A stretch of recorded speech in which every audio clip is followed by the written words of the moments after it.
eo amin'ny tontolon'ny fampiofanana sy ny fiofanana kosa indray manana tolotra manokana hatrany ny fobe mpanofanana prekaesa hoentina manampy ireo kandida amin'ireo fifaninanana samihafa idirana ho mpiasa mpanjakana. Anisan'izany ny fanofanana ho an'ireo izay te hiditra ho mpiasa faditseranana sy ho inspecteur d'État.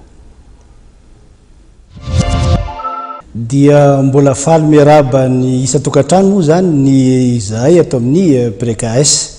Araka mifantatra amin'ny Besomary moa dia naverina ny concours-na douane, tsy fantatra na noho ny andro renina mamirifiry be loatra na ny maripana ny akatra tampoka fa dia naverina moa zany izy amin'ny 22 août zao avy zao zany.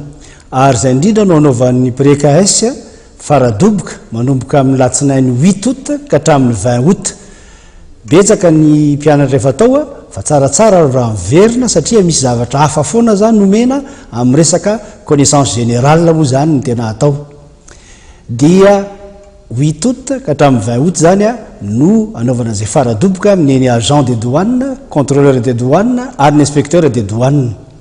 Manarak'izay moa dia ny académie militaire dia amin'ny 23 août koa ka hatramin'ny 23 septembre ray volana ihany io faradoboka ihany koa io.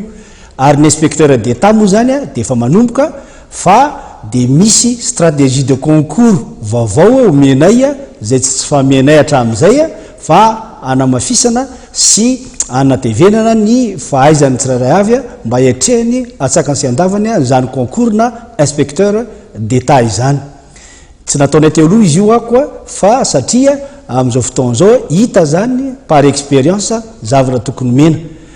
Ny adresse ahitana amin'ny prekaes moa dia mifantatra amin'ny Besomary fa ao Ankady fotsy 500 metatra miala ny hectare ary ny téléphone moa dia 033 85 788 55 033 85 788 55 na 034 50 012 05 034 50 012 05.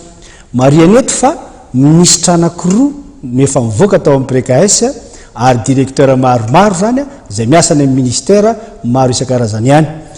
Mariana ihany koa fa ny tamin'ny greffier sy ny impôt farany teo concours dia namoaka major foana ny prekaes ary ny inspecteur d'État farany teo koa dia ny prekaes rery no namoaka maromaro tamin'ireo zay napiofana an'izany inspecteur d'État izany.